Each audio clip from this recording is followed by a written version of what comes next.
Good afternoon, everybody, and welcome to our latest Multimodal Connect webinar. Today, we're going to dive into Freeports, excuse the pun, and what their establishment might mean for your business. When we first planned the date of this webinar, I don't think anyone expected the announcement to be made yesterday.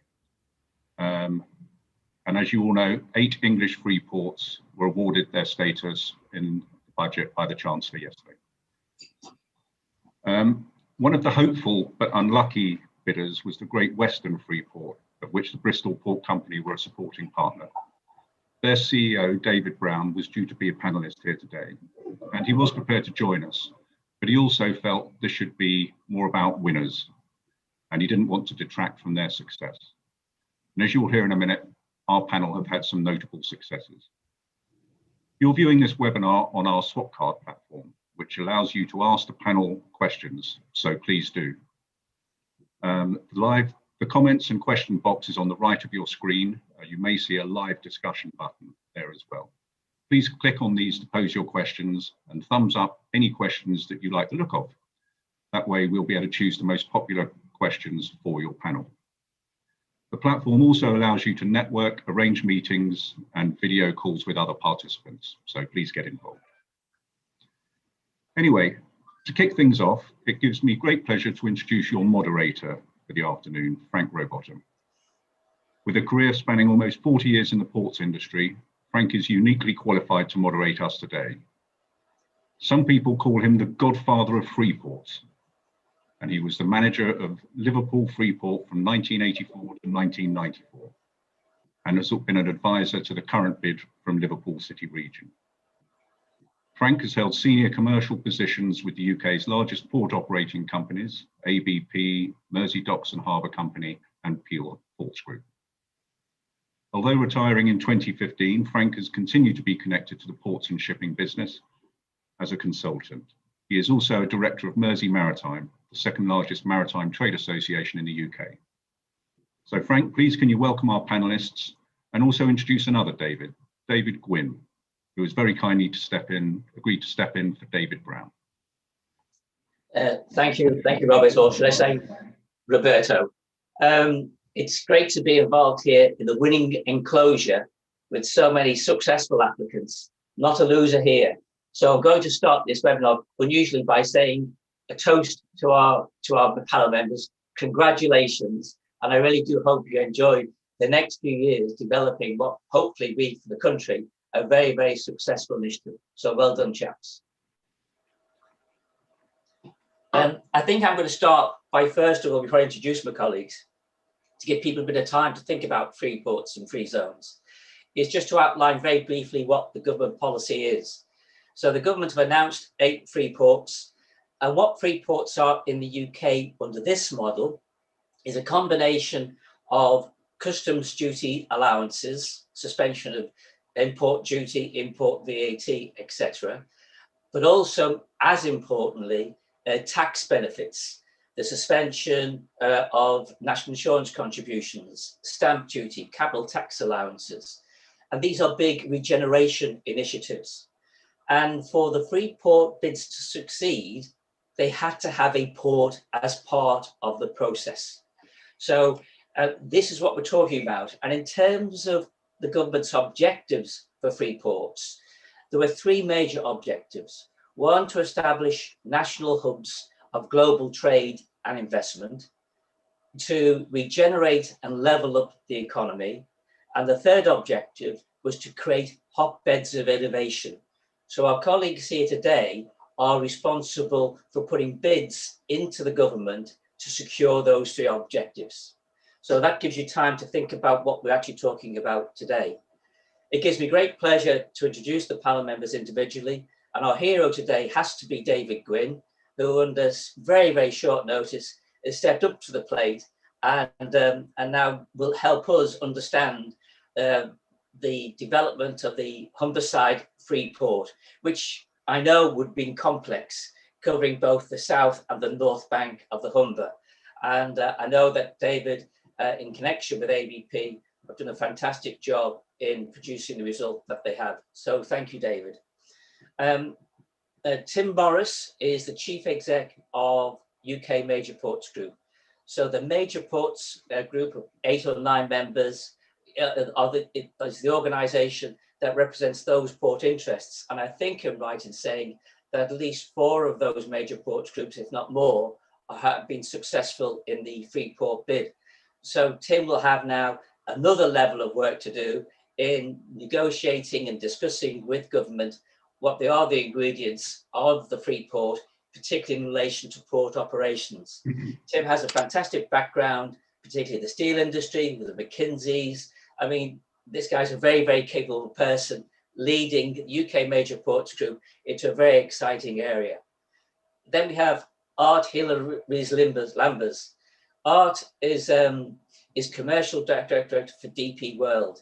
And some people will associate DP World also with the development of the development of the Jebel Ali Free Zone in 1985, which today is still the world's largest and probably most successful free trade zone in the world. So Art has some background potentially in the knowledge of what DPW do with Freeports, as well as being commercial director, looking after those major assets of Southampton and DPW London Gateway. And it's lucky that Art is a tall guy to be able to straddle both of those 2 responsibilities. So thank you, Art. We then have James Patterson-Waterson from Vivid Economics. And I would have to say that, or pleased to say, that James and his colleagues have been very instrumental both in the formulation of the current policy, as well as playing a leading role in achieving success for a number of his clients winning Freeport status this year. James has a huge history in economic regeneration, and he's actually now doing a doctorate in Freeports and the Freeport policy here in the UK. I'm particularly impressed by James because I had a webinar meeting with him last week at 8 o'clock in the morning. And he apologized to me if he was distracted because he was actually feeding his 1-month-old baby son. And have to say that the meeting went on without any hiccup of any sort. So thank you, James. Can we now have the first question, please, Robert? Yes, congratulations. How does it feel to become a free port, and what does it encompass in your region, and what do you see as the opportunities for your port? If I start, please, with David on that one.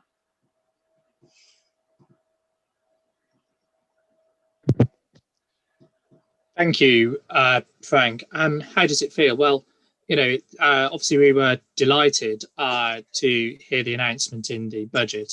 I would admit it was a fairly nervy 45 minutes or so until the Chancellor turned to the subject of free ports in his peroration. But we were absolutely delighted to get that news, and it's a real tonic and a real boost for the region.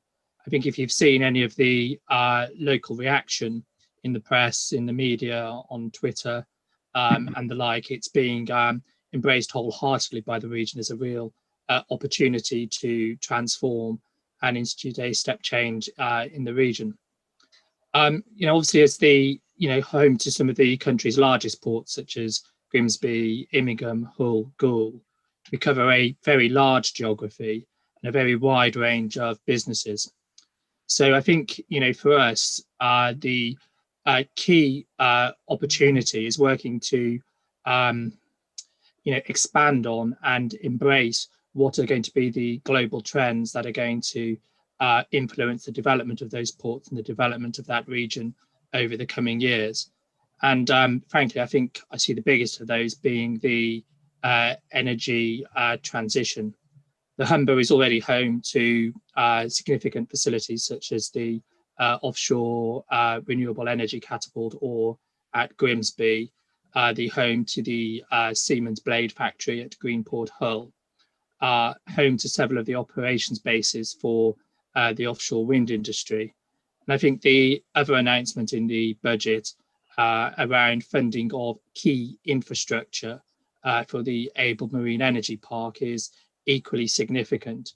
and shows the ability of the Humber to play a central role in the energy transition that is coming. So for me, it's about embracing that opportunity, securing the inward investment, creating the new high quality green jobs that will transform that economy, and then capturing that supply chain across the different sites that we have, spreading that supply chain benefit out through the Humber's economic hinterland, through the M62 and East and West Midlands corridors, and driving real and lasting economic change. Thank you, David. Can I now take that question to Ard, who again is directly involved in the development of two of the successful Freeport applicants. Can you please please proceed, Ard? Yes, of course, Frank, and thank you very much. I mean, it was indeed, of course, a very welcome announcement yesterday. And although we were pretty confident that we had very good bids, of course, you never know the outcome in advance. So this was really very pleasing. As DP World, we are involved in two bids, and indeed two bids which were accepted by the government. And both are actually very different bids, but both involved basically a lot of different parties working together. And I think if you look at that, indeed, the amount of time and efforts to get all the parties together, making sure that everybody was indeed aligned and had the same objectives, that was really a very good effort. And I think, yeah, that was really also driving us and everybody in all trying to achieve this same goal. And it's again, for DP World, also two very different opportunities. Southampton is where we, of course, have a port which is connecting globally with a lot of different locations, but also serving the whole of the UK. The Midlands are a very important part of actually where our commodities and goods go to. But then also regionally, there's a huge opportunity for the area around Southampton, within and just outside the ports, also Portsmouth, and the other side of the Solent, where we see a lot of opportunities to develop the available area. All together, it's a huge area.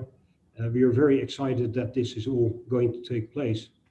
And then at the same time, at London Gateway, that's part of the Thames Freeport, where we have indeed, again, very good partners like the Port of Tilbury and Fort in Dagenham. And that really brings together some very different but interesting propositions.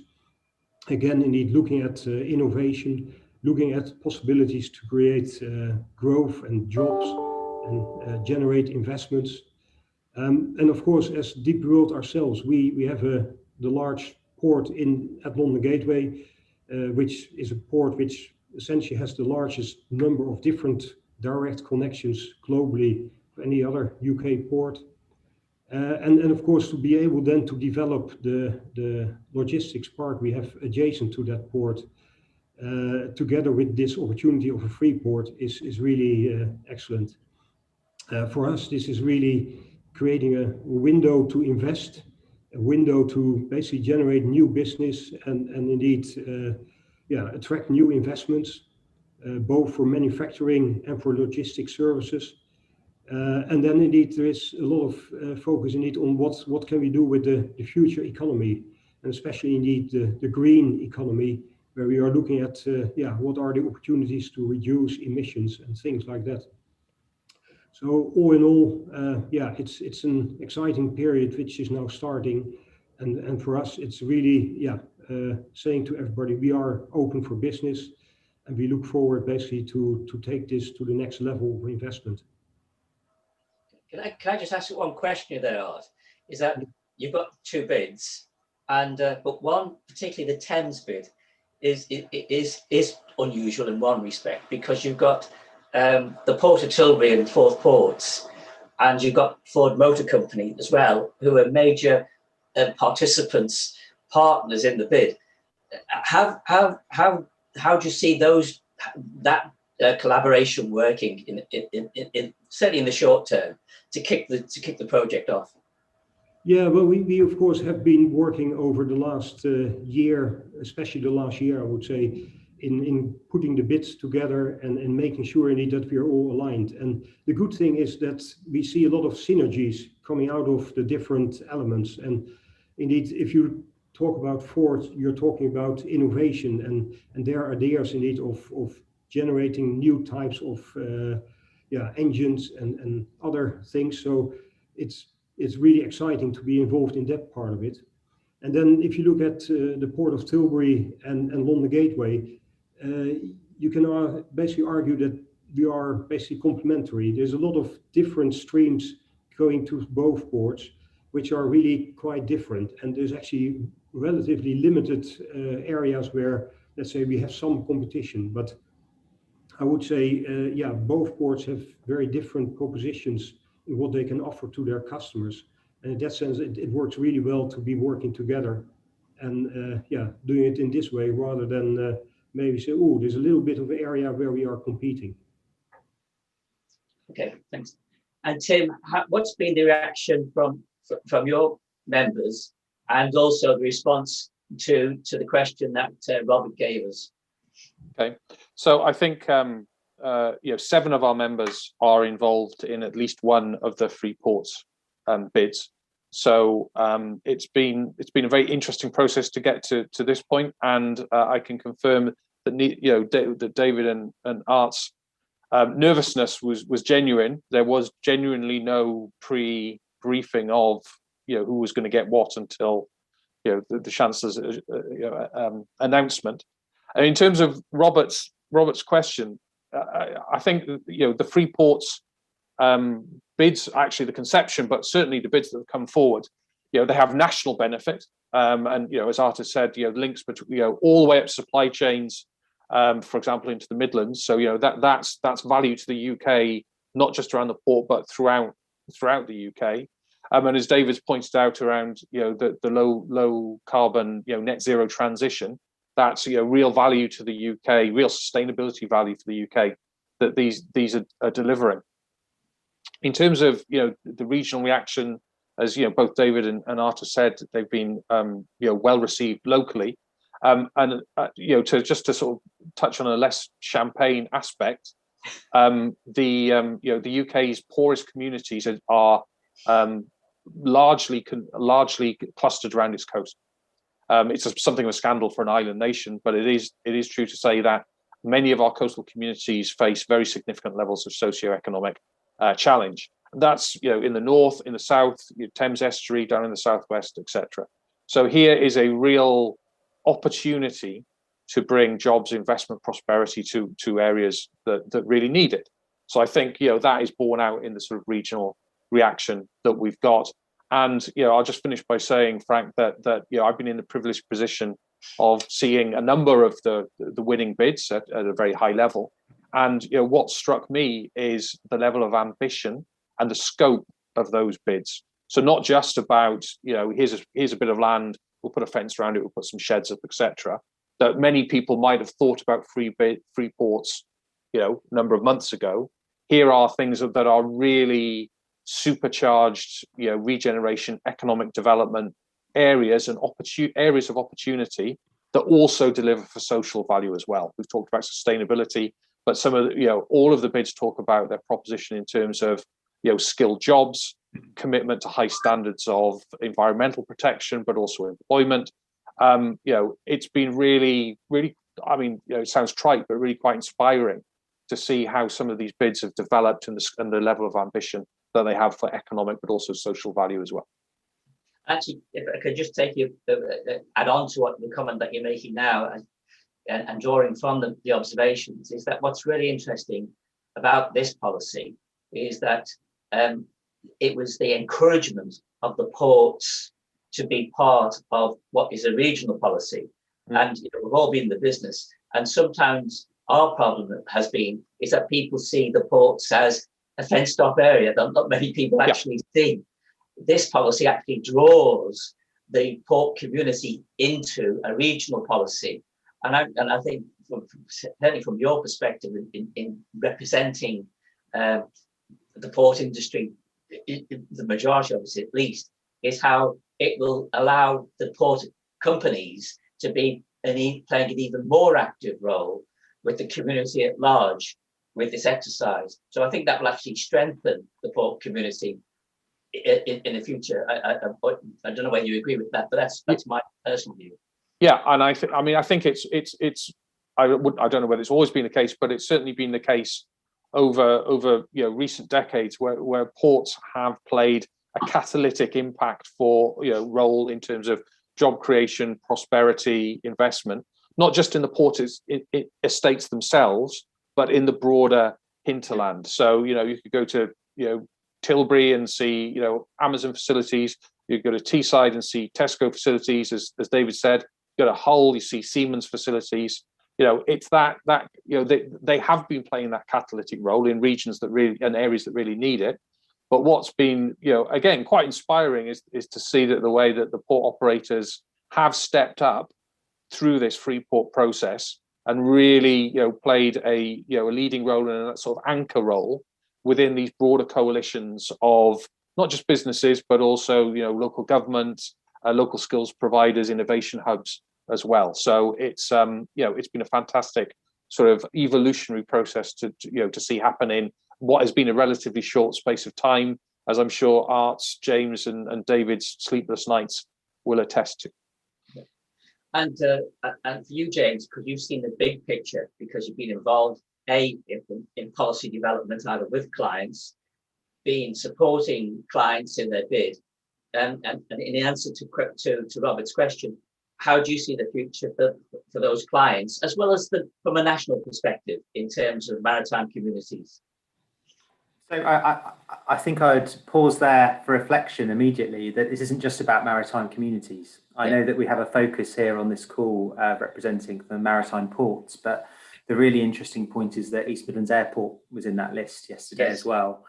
And I think that the framing yesterday's budget around levelling up is critical. And I think I'm pleased that on reflection, levelling up didn't just mean a redirection of support to the north. I think there was a lot of nuance in decisions yesterday, and it reflects that levelling up is about levelling up within communities as well. And the nature of many of our, particularly the maritime port communities, are that there are pockets of deprivation. The Solent is a particular one. People think of Hampshire as a very affluent part of the country, but actually there are left behind communities throughout that part of the region. It acts as a facilitator to support communities in the Midlands in particular. So taking that national picture, I think, is really important. And the scale of the Freeport bids, I think, means that they do have the potential to be a transformational vehicle for change. I say can have, because of course the hard part starts now in the delivery. But I think there's a really good start in the coalitions that have been developed through that bid process, and the process has forced the private sector to collaborate with the public sector and other stakeholders in those areas. So I think it's a really solid foundation. The other thing I would just raise around the whole kind of levelling up and how communities may benefit is that it's not just about levelling up today. Obviously, COVID has highlighted some of the inequalities and access to opportunities that exist in communities around the UK. But I think the focus on how Freeports can drive the three objectives that you outlined, Frank, so that strategic case, the regenerative case, and the innovation case, just focuses the fact that this is about ensuring we're future-proofed and resilient to change over the next 20 years. So that focus on innovation, boosting productivity, that focus on the net zero transition, which is a golden thread throughout all of the materials and the bids, is key, because levelling up will increasingly mean there's a focus on the fact that there's a just transition. It's not just about safeguarding jobs now, it's about ensuring that the jobs that are created in Freeports are in the green economy and are in areas that will provide good, fair employment over the next 20 years. And I think that that's been reflected throughout many of the bids and in the policy development. I think it's a really strong foundation for regional growth going forward. Can I just ask one question there, James? And it is that with all your experience of urban regeneration, looking at free zones and stuff around the world, the model that the government has rolled out, does that appear to be unique to you in terms of the way it's been, there's no boundary. In a sense, there's no physical boundary. It is covering an area of up to 35 miles in diameter. It's including, custom subzones, tax sites. Is this a model that you've never seen before? So I think that it's certainly a unique model, and that's for various reasons. One is that this is an unusual exercise to go down in a kind of OECD developed markets. There are relatively few examples. The second one is that I think the government has done quite a good exercise of looking at what works both internationally in the Freeport and special economic zone space, but also looking at the successes and failures of UK policy, particularly things like enterprise zones, which have had a mixed performance. And what we have essentially is a hybrid model. So we have a policy that's been designed to try and achieve those three objectives that you outlined. Although it's worth saying that out of those three objectives, there is one primary objective, which is regeneration. Now, the policy has been designed in a way to facilitate regeneration ultimately through inward investment. So although Freeports, a lot of the noise in the media and in the industry has been around customs and trade facilitation, that's a very important part. But actually, I think that the value in many of the incentives comes from inward investment. This is about how do you drive in new, ultimately and hopefully foreign investment into the UK to carry out activities that would not otherwise happen in the UK. And that's the critical point. And I think you see that throughout the design. You're right to say this will not be like Jebel Ali with the fences and the gate post. There will be appropriate custom security measures. So there will be some fences, but I don't think it's going to be the same kind of model. The tax sites don't have to be custom sites. There's ultimate flexibility, and it's about also recognizing the impact area. So the fact that these can be over a 45-kilometer area, I think, recognizes the fact that successful zones globally, whether they're in a developing country or in South Korea and the US, that the impact comes from the spillover effects, the firms that are able to supply into those zones, the skills, the relationships with academic institutions and private sector R&D facilities. So I think that recognizing that impact area is there, I think is a really important positive step. Thank you, James. Robert, can we have another question, please? Yes, there's been lots of questions posed, so thank you very much. Please keep them coming. I'm going to try and put two or three of them together. And I think, James, you just touched on it in your comments then, about energy transition and decarbonisation and so forth.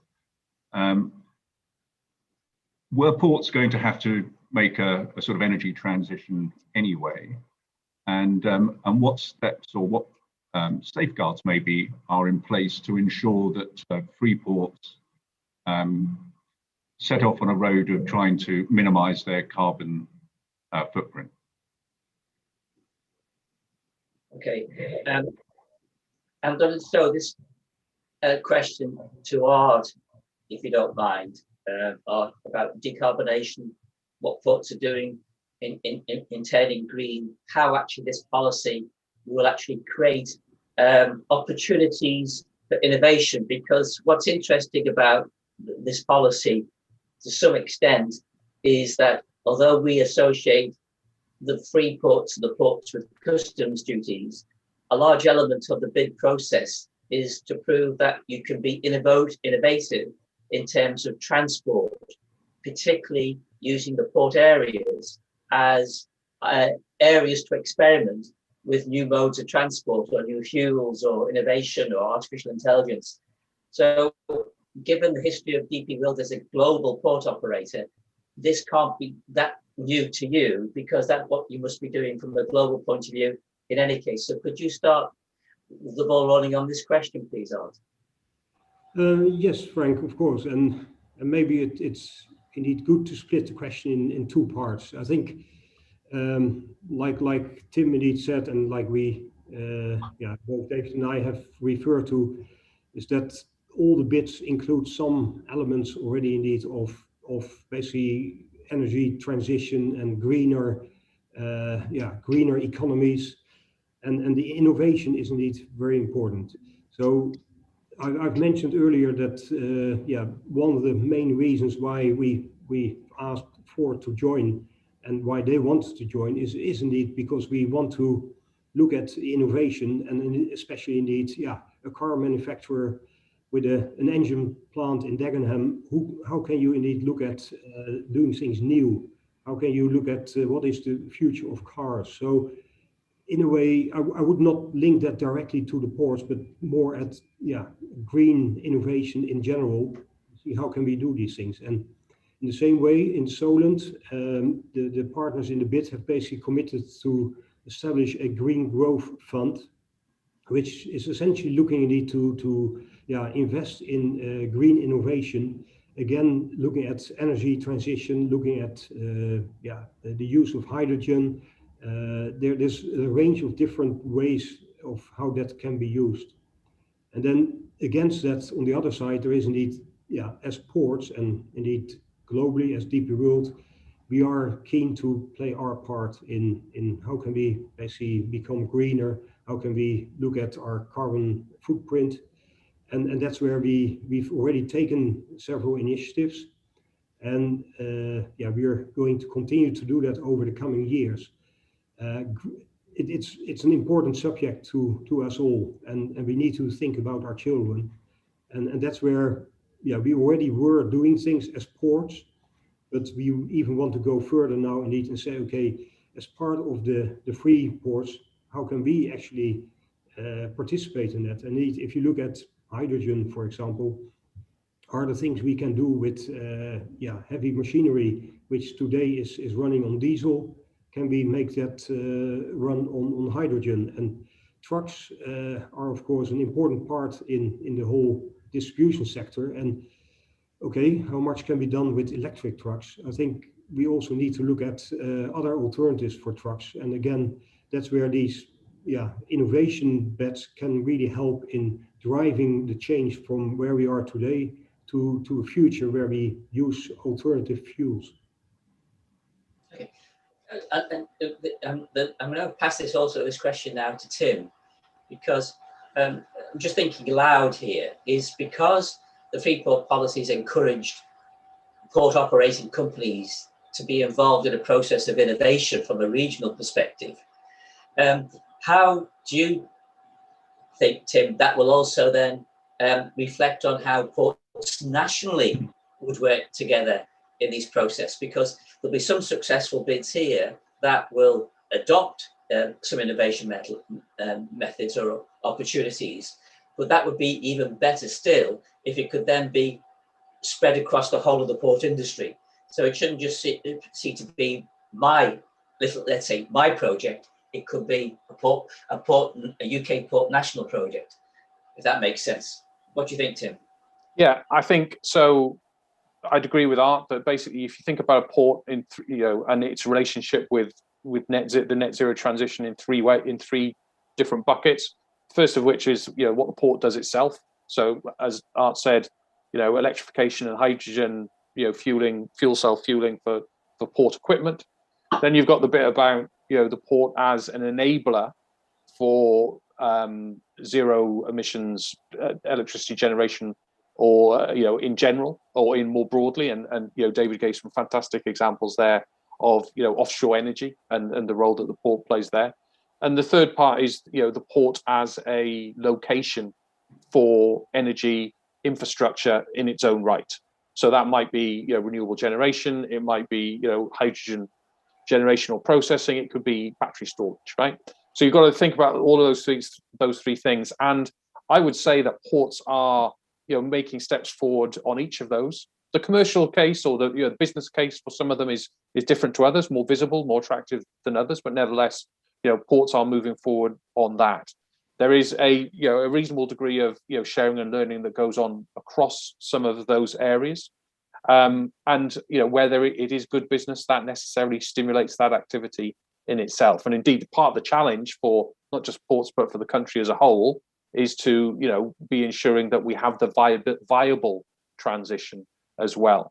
So what's been great about some of the port, all of the free port bids that certainly I'm aware of, is that they've really grasped this. and have really taken this as one of the the important parts of what makes a compelling Freeport case. But I think ports in general are on that transition, and what I'm sure we'll see, because you see this across other aspects of port activities, once some ports see that Port X has got a important, attractive, viable model to do something, that stimulates that kind of activity more generally as well. So it's both sharing and learning, but it's also being the examples, demonstrating the cases, etc. And then the normal dynamics of wanting to catch up, being competitive, will play an important role as well from that point, I would have thought. So dual track, I think. Yeah. For David, in terms of this subject, to some extent, the Humber is nearly a perfect fit for us. It's called the energy estuary to some extent. You're attached to green port hull, building and assembling the largest wind turbines. If there's a green plate to put on a port, to some extent that has to be the Humber and the 4 ports that you're connected with in the bid that you've done. So can you just give some insight of how you've been able to put in your bid some of the energy initiatives that you think have convinced the government that the Humber should be part of this process? Thanks, Frank. I mean, first of all, I would say that within the context of the bid, there was as people on the call will know, there was some very tight word limits. And to be honest, it was probably the hardest and most brutal job we had to do, was to try and edit the opportunity the Humber has in the green economy down to whatever it was, 750 or 500 words. It was a brutal exercise, and I think as bid director, one of my principal worries was we weren't able to showcase, we weren't being able to give a big enough platform to be able to say exactly how large the opportunity is on the Humber.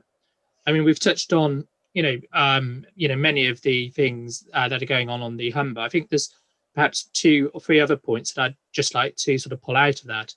One, I think, is the existing landside and other infrastructure that exists that supports a port. For example, within the Humber, there's the 2 of the 4 refineries which are connected to the oil and fuel pipeline networks within the UK.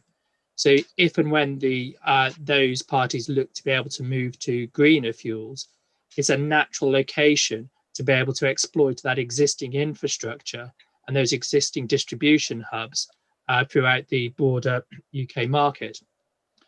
I think the innovation point has been well made. I mean, as people may have seen today, Siemens Mobility have announced the shape of their new Piccadilly line train, which will be built at Goole in their new factory there. Now, there's a innovation hub associated with that facility. How that innovation carries over to people being in that area, looking at that area, thinking, hang on, there's that big port up there. What can we do with our kit and our machinery that could fit in there? And it's that type of overflow of idea, which I think is what James was alluding to earlier. I think that's very important. I think there's also an aspect that the port is a natural locus. It's a natural transport hub. That means to me that if you are thinking about different refueling strategies, be it charging strategies or hydrogen strategies or whatever for your trucks, that's a logical place to me to start to think about where you might be wanting to refuel your either maritime or land fleets, given the number of vehicles that pass through these types of facilities. And of course, that's pollution is a huge issue, road pollution as well, within many of the ports. The last point I'd just like to make is one that is how the different elements of policy interact. Freeports, I think, as others were saying earlier, is one strand of a number of different levelling up type policies. I think if we're to drive, that green agenda, it has to be sitting in concert with, policies like the renewable fuels obligations, with the incentives and the pricing of green generation. to be able to really sort of exploit those things. So it isn't a single silver bullet, to use one of Tim's phrases, to be able to solve a problem. It is one of the elements of the toolkit to be able to deliver the broader energy transition. That's great, that, David. And it kind of alludes to some really exciting opportunities. And what's great about this policy in that sense is that it does provoke people to want to look more and more at the opportunities for innovation, particularly in our sector, the logistics sector. And it's going to be fascinating to see how it works. And I want to pass the question now back onto James, because he can see it both from a national perspective, but also from a world perspective of how maybe some of these initiatives have succeeded in the past. I'm particularly interested whether I should do this, but I'm particularly interested, though, James, to see how universities and those kind of organisations can be part and parcel of working with port companies or wherever it is in succeeding with this part of the policy or objective of the Freeport model here in the UK. Sure. So I hear my colleagues have focused, I think, a bit on the cool bits. I'll talk about the less cool bits, i.e. the things that aren't about hydrogen and energy and the exciting things that we put forward in our bids. I think the most important factor in bids and in the success of the Freeports supporting a net zero transition is skills.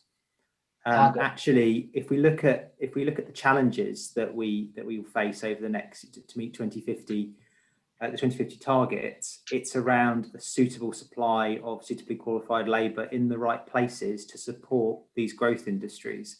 And certainly the bids I've been involved with, and I suspect a common theme across all of the bids, will have been a heavy focus on ensuring that there are sufficient resources, facilities and opportunities available to local communities to access those opportunities. It's one thing having grand schemes for a gigafactory, but if you don't have the training process in place in order to ensure labour's there, international investors will go elsewhere. It's one of the key factors that people consider when they're looking at site suitability globally. So I think the Freeports, given the fact that this is a big focus, and I think the impact on communities is such a big focus from government, this is a really important point, and I know that bids will have taken that very seriously. So that's the skills development side. On the innovation side, the other part of this, there's been a lot of collaboration with universities and private sector R&D facilities to try and ensure that there's alignment. I don't think in most cases the Freeports will be delivering their own kind of innovation agenda. One of the things that I hope we don't do is try and kind of reinvent the wheel. There's some incredibly exciting things already happening. I think Tim has already mentioned, the fact that there are many things in train already throughout the maritime port industry.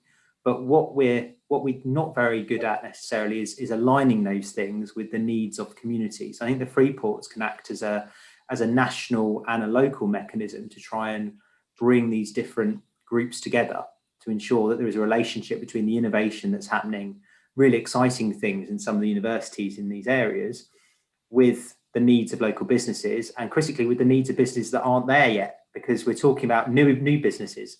How do we attract investment from other parts of the world? So we need to ensure we're joined up with what they need, and we have an alignment between their needs and what we can offer. And actually universities can act as a really strong champion in this area. Often they have those relationships with foreign investors. They understand the areas of opportunity.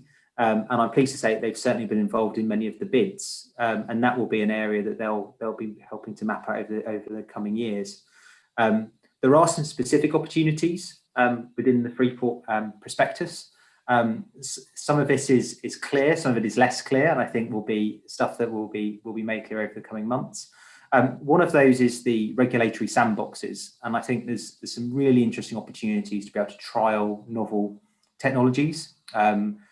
Being able to essentially apply different regulatory systems to certain areas while you can trial technology. Now, at the moment, that's done at the national level, but this could be done at a much more sector-focused level within Freeports. And then the other opportunity is potentially targeted funding. Now, although there isn't specific funding allocated to innovation at this stage, I think that's something that we're probably likely to see downstream. Well, thank you, because you also educated me, because I've never heard the words regulatory sandboxes before. So I don't want to get the image of you now playing in a sandpit with your child, making sandcastles. That's not what I should be thinking about here, but you've introduced it. So thank you for that. But it's great about what you also entered, James, about education. That's really important. And part of the leveling up process, to me personally, is how education should be really at the forefront of this kind of initiative at the same time. I won't witter anymore. Robert, another question, please. Yes, we've had several questions from what look like companies who will be importing goods, several SMEs amongst them. And they would like to know what the panel's views are on the opportunities for SMEs presented by Freeports. Okay, I'm going to turn this straight to James initially, if you don't mind. James, if you could jump in with 2 feet on this one. Sure. The honest answer is I don't know. Right. But you know, the fact is this is still a policy in development. But so I will talk around my kind of educated guesses. There is still, you know, there's further information that was published yesterday alongside the budget, additional briefing notes that provided further detail. But over the coming months, I'd expect us to have much greater clarity around what this actually means for individual businesses. So I suppose the big picture is that from a customs perspective, if you're an existing operator and you're active in terms of importing, value adding, and exporting, the incentives that are offered are not dissimilar to the types of incentives you can already make use of. I don't think people should assume there's some kind of big bang just around customs that makes things immediately easier. This will be a process by which we gradually improve ease of doing business, and we facilitate things in a quicker and more efficient way. The way that we do that is not 100% clear yet, but the types of mechanisms that have been described for Freeports have an equivalence with things like inward-outward processing relief, AEO. There's not going to be a sudden new type of mechanism. The critical difference is that these will become more accessible. So whereas the types of existing incentive mechanisms that are there are overwhelmingly used by large businesses or specialist businesses, partly because of the costs and the complexity, then the whole point of Freeports is that you can access these mechanisms purely by the fact that you're located in a Freeport. So we'd expect some of the barriers to SMEs in particular to fall. So I think that's what I see as the big opportunity on the customs side. There'll be gradual simplification and efficiencies, but the big opportunity is to SMEs that are not currently making use of some of the mechanisms that are already in place. Now that's the customs side. The big bang comes with the tax and investment incentives, which are extraordinarily generous for those firms that will be investing within tax sites within Freeports. You touched on a few of them, Frank, in your introduction, but enhanced capital allowances, business rate. I realise business rates holidays are apparently fashion of the day at the moment, but in normal times, you know, business rates holidays can be very valuable.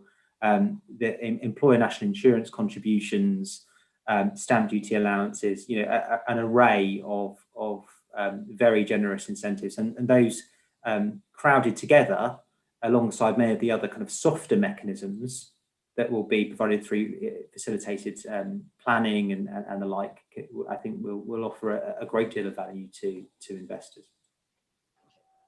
And James, it's quite interesting what you say about ease of access, that the Freeport or the Freeport customs element might offer.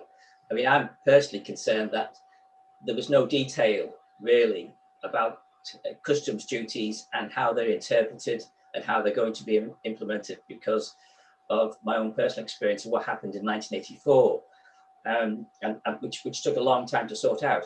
But I can say that when we developed the systems that we did develop in 1984 onwards, how it helped smaller companies, either in the UK or from overseas, to actually do business. And so I hope that the way the devil in the detail is drawn up in the next 6 months or 12 months about customs elements gives the Freeport operators the opportunity to support SMEs from a customs perspective. You're definitely right on the tax side, but I'd just like now to pass that now to Tim to see how do you think the same, Tim, that the port industry with Freeport could offer SMEs even more opportunities? I do, and I think it's been, I agree with everything that James has said, particularly about the ease of access of, being part of having access to some of these facilities sort of like by default, rather than going through the, very complex, well, particularly if you're small, if you're an SME and you're making, I don't know, water bottles, right? Gourmet artisan water bottles, right? That is your business, not accessing different types of, inward processing relief and whatever. If that's part of your, if that's gifted to you or inferred to you, then you're in a different position. I think the other point I would make is that, if you're part of a cluster, which is what effectively a lot of this activity is doing, then that clustering attracts, specialist service providers, etc. So you'll probably have on tap or on site or relatively local part of your network, people who are able to sort of, assist you with accessing some of these benefits. So it's a combination of being opted in, but also having the better, more ready support in order to make sure that you can access them. And David, you're on the East Coast, North Sea, very much attached to European trade. Do you think now the Freeport opportunity gives the Humber ports the ability to support SMEs, particularly with some of the challenges that have happened with Brexit? I mean, undoubtedly. I mean, I think, the clarification that goods can move from one free port to another or from one free zone to another is an important aspect of how this policy develops. I mean, I think, I think it'd be an interesting question to explore whether or not this is the end game on free ports or the first stage. I very much hope it's the latter and not the former. So I think how these ports work, or how these free zones work and how they develop over time is going to be extremely interesting, particularly for those types of ideas that you've just been mentioning.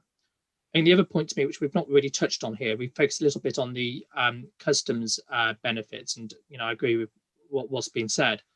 But I think there's also a big opportunity really for SMEs around the supply chain that's associated with the tax sites. When you look at how the government is looking to procure subsequent phases of offshore wind and other major projects with increasing proportions of UK content, that presents a major opportunity for SMEs to involve themselves in the supply chain of those businesses, particularly around the energy transition. I see there's a natural link from the university-driven innovation to some of the, by definition, innovative projects around some of these new forms of propulsion. And what I think there is an important role for the Freeport to do, and certainly something we're emphasising within our bid, is how the Freeport Governance Board, the new entity that is there, looks to complement existing engagement with the SME community, rather than just with the the large multinational investors. I think that's a really good point you raised there, David, about the role of the public sector with the Freeport and how the Freeport governance body is going to be established. And I might be wrong in this, but my view is that this is more public sector led than private sector led. And I think with the public sector being so heavily involved in this initiative, that they, with already existing regimes in place through their local LEPs and everything else, this is another tier of opportunity for SMEs to take advantage of using the facilities or the grants or whatever that could become available through this model. So particularly from a regional perspective, this could be a real boom to the SMEs. But from your perspective, Art, how do you feel from it? Because you're a big organisation with big ports, particularly in the container trade. So I'm not saying you're only one sector, but it's how you adapt or raise the challenge of seeing how, with your involvement in both the Thames and the Solent Freeports, how you could respond to SMEs. Yeah, and I think it's maybe good to look at it, let's say, where today as ports, we already are operating the temporary storage facilities. So we are used basically to hold goods in the port, and they don't need to be customs cleared until basically a certain time. And that's actually where the difference lies, that in the port we are able to hold the goods for up to 90 days, where the customs zones, essentially they can hold goods much longer if that's needed. And I think it's simply the ease of doing business. So if we have a warehouse which is set up in one of these customs sites, you can essentially, any small enterprise can basically knock on the door and say, okay, give me a good offer. We have these requirements. Can you hold the goods we need for our production facilities? Can you hold them there until we really need them? Can you hold our export goods? And there is a range of things which then suddenly are becoming available, which today is really not available unless you're, let's say, one of the big motor manufacturing companies who have indeed, because of their relationships with the government, have access to this kind of facilities. This custom sites will basically be available for any company who wants to use them, work with the service providers in those custom sites, and they can then access this kind of facility. So it's really easy. And the only other thing I would like to say also there is that as ports, we are used to operate the electronic systems to manage the import and export processes. And then, of course, what we will do is basically extend those electronic systems to also cover the customs sites, so that basically any movement of goods are indeed all properly followed and it's all registered, so that customs and other government bodies have complete transparency on what's happening in these customs sites. Thanks for the contribution to everybody here. But again, my own personal view is that what's essential to help the SMEs succeed in maybe adopting or using free ports is how the public sector presents their free ports in their region as easily accessible for whatever reason, whether it's for tax benefits or whether it's for customs benefits. The public sector and how they send that message out to the SMEs is going to be really important in bringing forward the involvement of SMEs in this type of policy. Could you have next question, please, Robert? Yes, there have been a number of questions about the footprint of each free port, and I think I'm correct in saying it's a 45-kilometre diameter. People would like to know whether facilities not included in the bid, but inside that footprint, can join. I don't know, please excuse me if I'm wrong here, but question marks about ABP in Ipswich, Purfleet, Thames Port, and some of the terminals on the Humber. Can these facilities join the free ports? And I suppose the corollary question to that is, and a few people have asked, whether there are any plans for free port corridors between free ports. Yeah, okay. James, because you've been so involved in the process, could you respond to this question, please, and then I'll open it wider. Sure. I mean, there's quite a lot of things to unpack there, so I'll just maybe focus on a few things.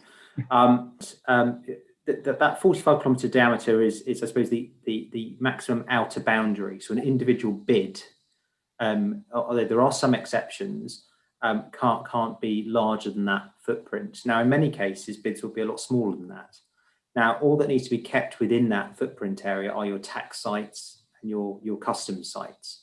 So that's just to try and essentially ensure that you don't have countrywide free port bids. There was some talk some years ago now around supply chain focused bids, where you might have tax sites and customs sites hundreds of miles from one another. Now, Treasury's thinking here was that they feel that it's important to drive clustering and agglomeration effects, i.e. get critical mass around the scale of new investment in these areas. Now, that predisposes itself to having activities relatively close together, and that's why they've determined on the 45-kilometre boundary. There is economic research that suggests that you have the figures around that amount are kind of the natural economic boundaries of places. When you think about the scale of cities and the scale of commuting, you see these kind of natural footprints. You could argue over whether it should be a bit bigger and a bit smaller, but this is kind of broadly where it comes from. And similarly, you see the same requirements feeding down into the tax sites. So the 600 hectare limit on tax sites is a huge amount of space. Just to be really clear, this is massive. And it's massive because government wanted to create clusters of significant amounts of investment in a very relatively limited area. Now, pre-prospectus, that was originally one site. So you can see the direction of travel that government was thinking. They actually wanted to have very large sites at scale in a very limited area. That was subsequently changed to allow up to 3 sites, but still within the 600 hectare total limit for different areas. And again, they're still very, very big sites. And that's partly driven by availability, because the reality is there are not sites of that scale available all around the country. So I think this is about massive scale and massive impact. The question around whether these things will change, potentially. The bids that were announced yesterday are obviously successful, but they will now go into a detailed business case development stage alongside government. So I suspect every single bid that was announced yesterday will change somewhat during that process. I've tended to think about the exercise as being a detailed expression of interest. And now the hard work will start, where people have to undertake detailed Green Book compliant business cases and boundaries will be drawn. So I think there may be changes on that basis.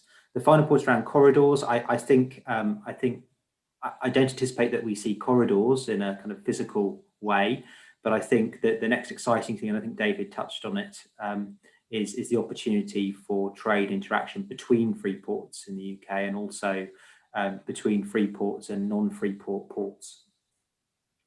Thank you, James. If I can add to that, whether right or wrong, I sense that in the bidding process, with the creation of the subzones, that this was also a way of bringing back to what used to be in the old days called inland clearance depots.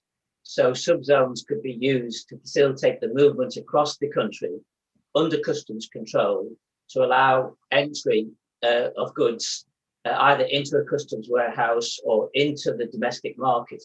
So I think there'll be much more fluid movement of goods with these free ports and this free port model that we're being used to solve some of the maybe customs problems that we've had more recently. David, how do you see the free port? Because you're covering both banks of the Humber, so you've got a fluid situation in any case. Thanks, Frank. I think, look, I mean, it's an interesting question, and it's one where there's, I think, a number of different ways you can think about it. I agree with a lot of what James was saying. I think from a policy perspective, to assume that the world is preserved in aspic as of the 5th of February 2021 is not a sensible place to be. Yeah. As I think everybody on this call will know, ports change and evolve. If you look at the Port of Immingham, whilst it's recognisably the same outer shape roughly as it was in 1912 when it opened, the nature of the trade that goes on in that port is vastly different to its original concept as a coal export facility. So I think we have to have a situation whereby there are the right type of change mechanics in the medium term to allow these types of facilities to change and reflect the dynamism and the other changes that go on in the UK economy.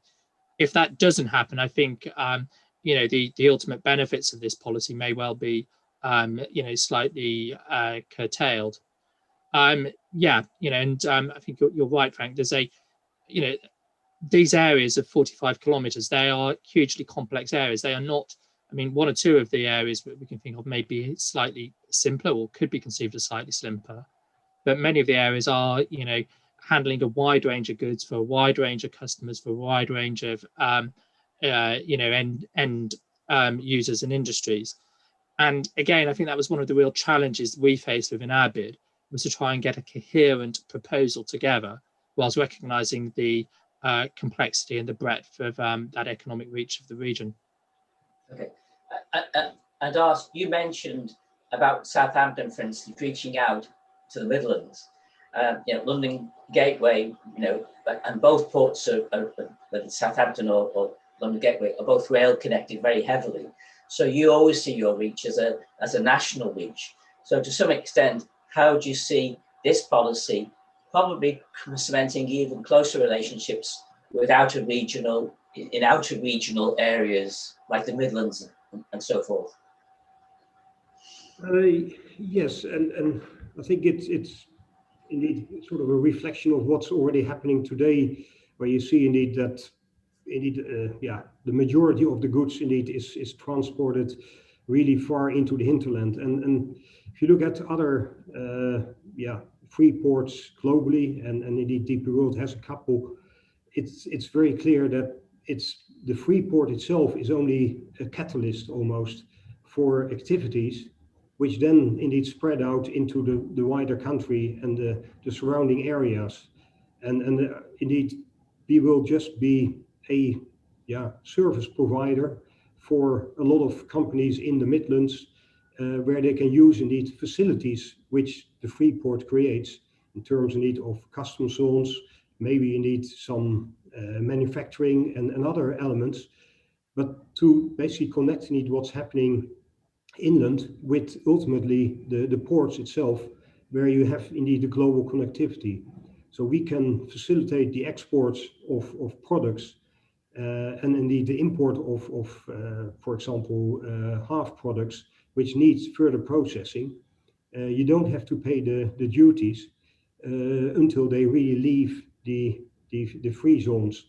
And that's just a big advantage in terms of if you don't know where your market is, or if you don't know what kind of demand is going to be in the near future, these things allow you more flexibility than, let's say the traditional scenario where you import goods, you pay duties, and then only when you sort of sell the goods you get your revenues, and then you have maybe already paid out a lot of money. So it's basically making business easier, doing business easier. That's really what this is all about. And again, if you look at London Gateway, for example, there's a huge area. It's almost a 10 million square feet of area which has permits to develop all kinds of different facilities. And that's really now waiting to be developed. And that's where we can really act very quickly. And I think that's really important, because this free zone concept gives us really 5 years to develop the businesses we've all been trying to sort of plan. And it's now important that we actually make sure that this is really going to happen. Tim, do you want to add anything to what's already been said? Just briefly, my understanding of the government's thinking, is that this is not a 45 kilometre circle with 3 200 hectare blobs in it, and that's all, and that's where the economic activity happens, right? It's about those 200 acres, each acting as like little mini engines in their own right. So okay, you run a business, right? You're not inside the 200 hectares, so you don't get the enhanced capital allowances, whatever. There could well still be, and probably is, a good reason for you to be relatively close to that that 200 hectares because you're a supply chain company, you provide services to people within, etc.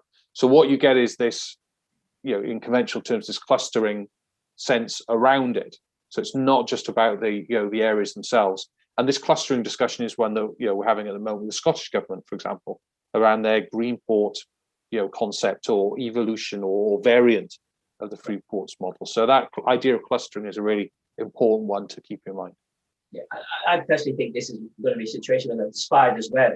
If you've got the economic argument to extend the availability of the Freeport operation to another location, and the economic argument there in terms of jobs or regeneration, wherever it will be, I think there'll be some flexibility in the approach in time, not immediately, but in time.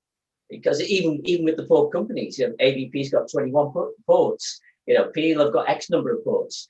Do they want all their ports to be excluded from an opportunity in the future? So I think this is one where, because it's very regional, that if it's a success, it will spread. Robert, your next question, because I know it's 3:10 now, so we're short for time. So I do apologise if I'm not controlling the answers as well as I should be. It's a couple of people have asked, and it just touches on what Tim has talked about then. For the panel's observation on parts of the UK other than England and what might happen and when. Tim, can I throw this one to you if you don't mind?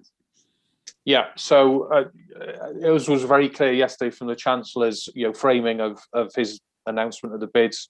The Westminster government has a very strong ambition to have free ports in the devolved nations as well. There is a process ongoing, although now at the current time without defined timelines in Scotland, which they're calling green ports for their variant of it. Although there are clear similarities, but there are adjustments for the particular economic strategies and priorities of the Scottish government. It is less clear at the moment what the evolution or variant will be, for example, in Wales and Northern Ireland, although discussions I understand are ongoing between Westminster and Cardiff and Belfast about that. But you have the ambition from Westminster. You certainly have a recognition in the devolved nations of the potential role it can play. But as with a lot of Westminster devolved nations interactions, there are complexities and tensions that will need to get resolved in order to make it a reality. Is that suitably diplomatic, Frank? It's brilliant, because it enables me to go to James to say, have you had interest from potential Freeport operators in Wales and Scotland and Northern Ireland seeking your services on trying to see how they could respond to what this policy will be for their areas?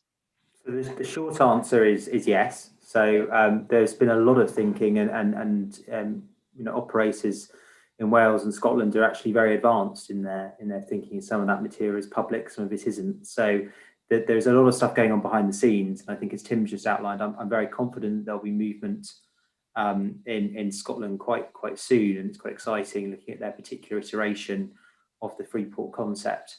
I think Wales is a bit less clear to me, the timeline.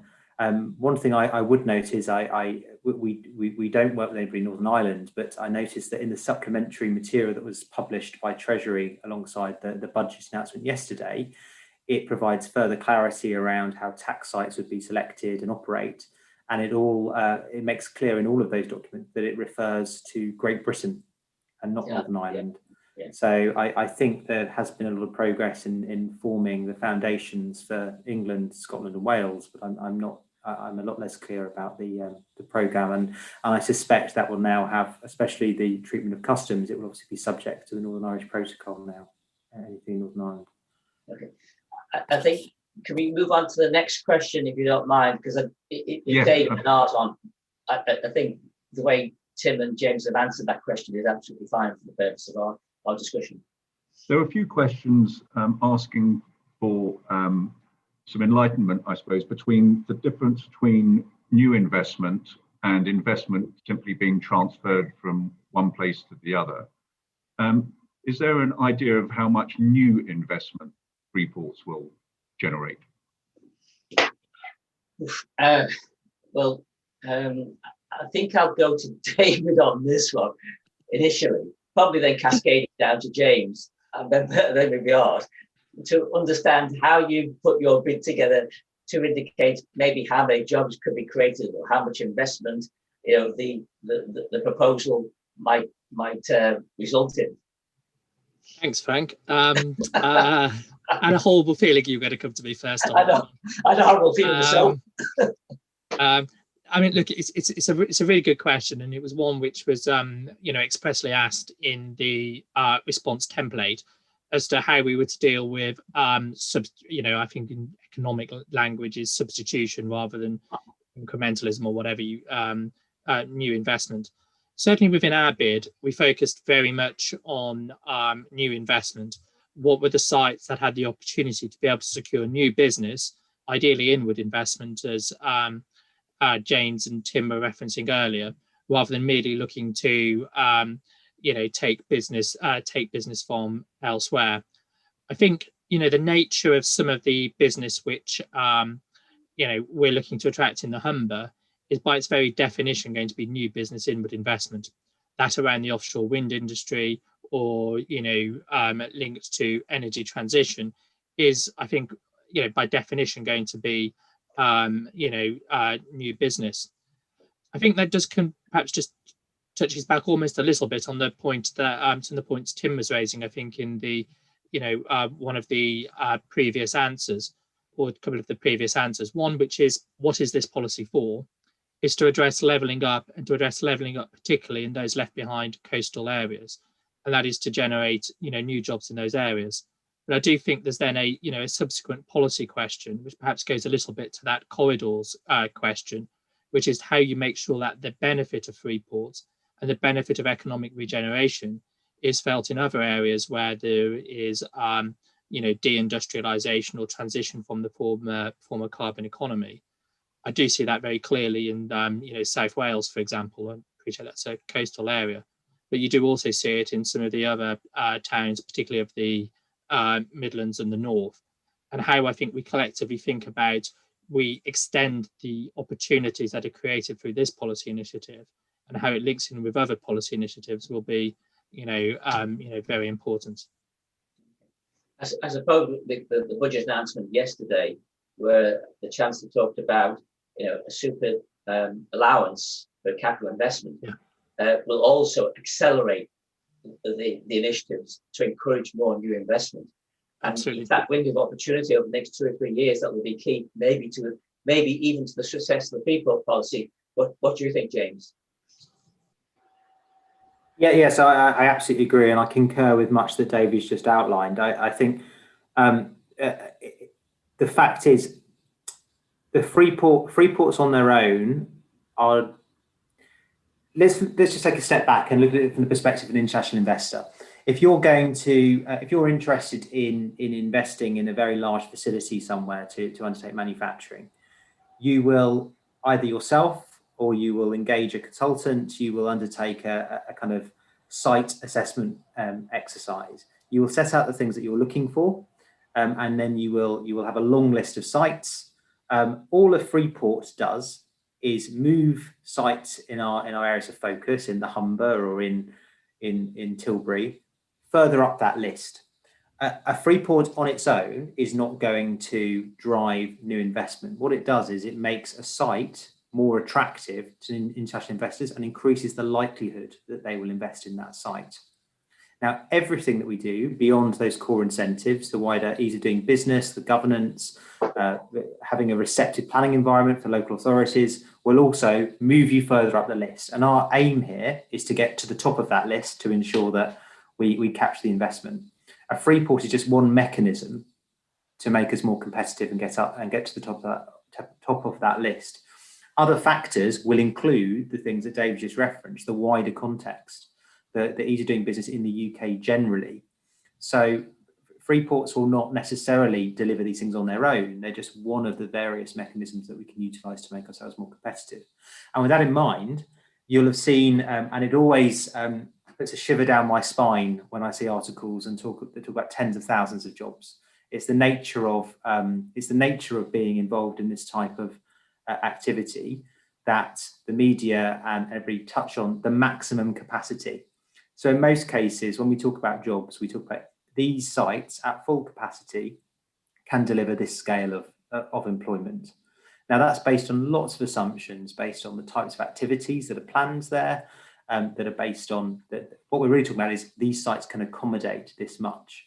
Now I have full confidence that we will deliver very large numbers of jobs through this programme, but there are also a multitude of other levers and variables that will affect the competitiveness of Britain. So we shouldn't forget the wider industrial policy in which these sit. And if someone doesn't think Britain's an attractive place to invest, Freeports probably are not going to change that. What it will do is also redirect new investment to places that probably need it less in the UK, to those that do need it, based on the evidence that was supplied in the submissions. Thank you. And just very quickly, Art, do you think that the announcement yesterday from a DPW perspective could accelerate more investment into Southampton and probably particularly London Gateway? Yes, without doubt. And it's, to keep it brief, I think three things. It's indeed the clustering of basically getting a lot of things working together. So that will generate investments and that will accelerate the investments. I think the window we've been offered will make sure that what otherwise could have been spread out over a long period will actually be accelerated and be happening very quickly. The earlier we invest, the more benefit we get out of the benefits offered. Yeah. And finally, I think it's call it community investment. So these investments will actually generate jobs. The jobs will basically indeed allow people to earn a decent income. It's high quality jobs and in important areas which lack this kind of job. So I think these things all working together, that will accelerate itself and create a positive effect on the investments. And even if the Freeports at some stage, let's say the investment incentives stop, it will then after that still continue, because then you have indeed that cluster which is there and which will remain there. Okay. That's good. I'm going to excuse you on this one, Tim. Can I go straight to Robert, please? Yes, I suspect this might be a question about land and the environment, but apart from re-export, goods will be moved inland. Are the panel surprised there's only one inland Freeport, or might there be a desire to better connect Freeports by rail or short sea? Let me think now about this one. Of course, James has been made reference to the fact that East Midlands was an inland Freeport, and personally I was surprised that maybe Doncaster, Sheffield didn't get Freeport status. But we'll start off with you, James, on how you see the lack of inland Freeports not being part of this policy. So I guess I would just start the question by response by saying, well, what do we mean by an inland port? I suspect almost all of the submissions and others on this call can comment include sites that don't have an immediate maritime access. Yeah. Jebel Ali, you've got an integrated port. That's one particular model. It's not something that could be transposed immediately to the UK in most cases. So if by an inland port you mean a bid that doesn't have a maritime port as part of it, you'd be right. And East Midlands is the only one. But I think almost all of our sites will include non-waterfront tax sites or custom sites. I may be wrong, but that's my suspicion. And it's because it's driven by land availability. This is that's I think a really big barrier given the scale of investment that we're looking for. The second point I'll just say is that East Midlands, I think, presents a unique opportunity because you've got obviously the airport acting as a primary customs facility, but you also have very, very strong rail mode connectivity through the East Midlands Gateway facility and others that are planned. And I think that's something that multi-mode offer is something that very few places can offer in the UK. So that's clearly, I think, why it's done so well. In terms of why there aren't more, well, there's only a limited number of free ports. We thought there were going to be 7 yesterday. And I couldn't possibly comment on the powerful lobbying ability of the port industry. I'll leave that to Tim. But I'm sure that if there was a significant number of maritime ports left out of this, that would be another headache for government. This has always been traditionally framed as a maritime port-led programme. Obviously we've got 7 maritime ports and 1 inland port, and I'm not surprised by that at all. I'm going to jump in on this one to respond to, because there might be another question, but realistically, for companies who are involved in importing and then re-exporting, there are other customs regimes that are available, like inward processing relief and outward processing relief and customs warehousing. And all those regimes, in part or in total, equate to what we can offer through the free port policy. So there is no barrier from a customs perspective to doing the things that you might want to do from an inland destination. The issue might be from a tax point of view. But I think even where the government is going in trying to drive inward investment, there'll be areas that won't be as marginalized as people might think because they're not free ports. So there will still be opportunities for people. Just Frank, if I might just really quickly respond to that, I think there's another very practical point, which is all of the bids that we're talking about up here have really strong local champions. Yeah.